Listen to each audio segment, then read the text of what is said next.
Members of the Committee to Re-elect the President were in Jacksonville today on their campaign trek through Florida. And for a report on that, here's Brenda Sutton.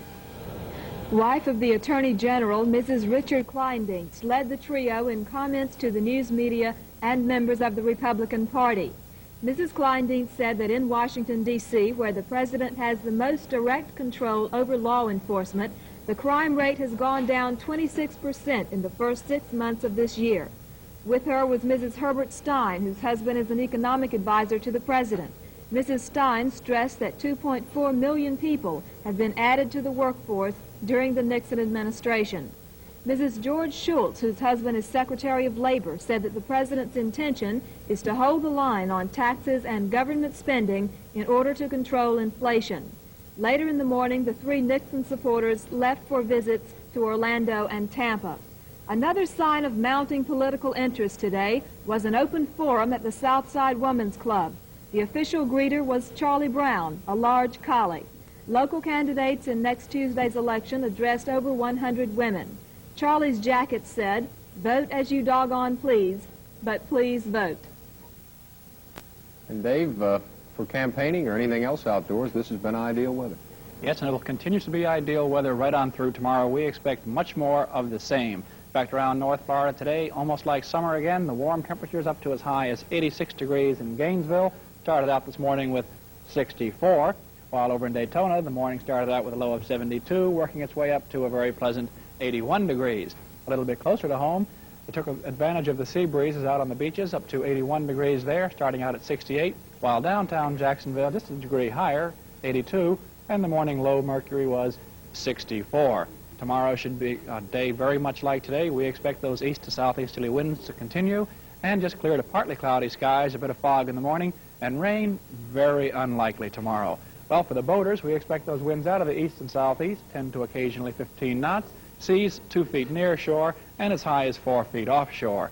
Clear to partly cloudy skies prevail at this time over the two-state area, for the most part that is, except in the extreme northern reaches. In fact, the only really cloudy station is in Atlanta, where it's 66 cloudy degrees there, while most of the stations to the south are reporting just partly cloudy to completely clear skies with very pleasant conditions. Here in Florida, the capital city, 81 under clear skies. Out in the Panhandle, 78 degrees in Pensacola. A bit of haze there, but skies clear.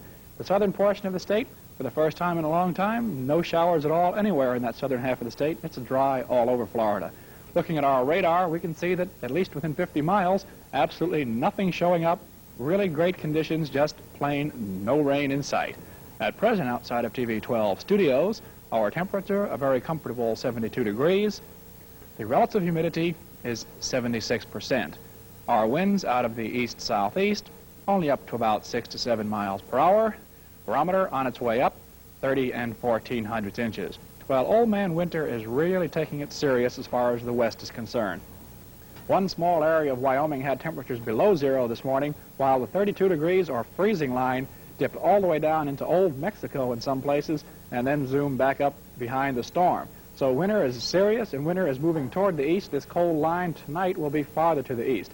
Now, the warm air flowing up in advance of this storm is rather obvious by the 60-degree line spreading all the way up into the southern portion of Indiana and Illinois. Of course, this warm wedge will move farther to the east as the storm moves off. Well, you can't have all that cold weather without leaving a few calling cards. And that cold weather left calling cards in Denver. 13 inches of the white fluffy stuff fell there. But that was nothing in comparison to a little town called Woodland Park, which is some 20 miles to the northwest of Colorado Springs. 34 inches of that white powder all over the ground there.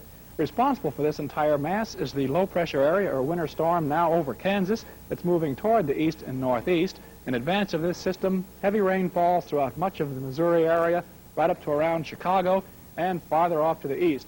Now, as far as we're concerned, that rain will move on farther to the northeast, but the cold front will approach Florida, entering the state Friday, and it'll turn a little bit cooler here by Saturday. While our forecast for tomorrow, continuing rather nice weather. Partly cloudy and mild, the high 85, overnight low 62, southeasterly winds 10 to 15.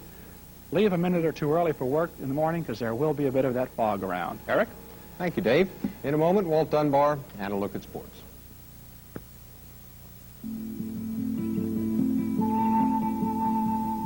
At Carnation, we just built a bigger instant breakfast. New special morning. It adds even more nutrition to milk than regular Carnation Instant Breakfast. Now there's 33% more protein, plus more vitamins, minerals, energy. Milk contributes substantial nutrition. Read the label. No time for your regular breakfast? Have News Special Morning, the bigger instant breakfast.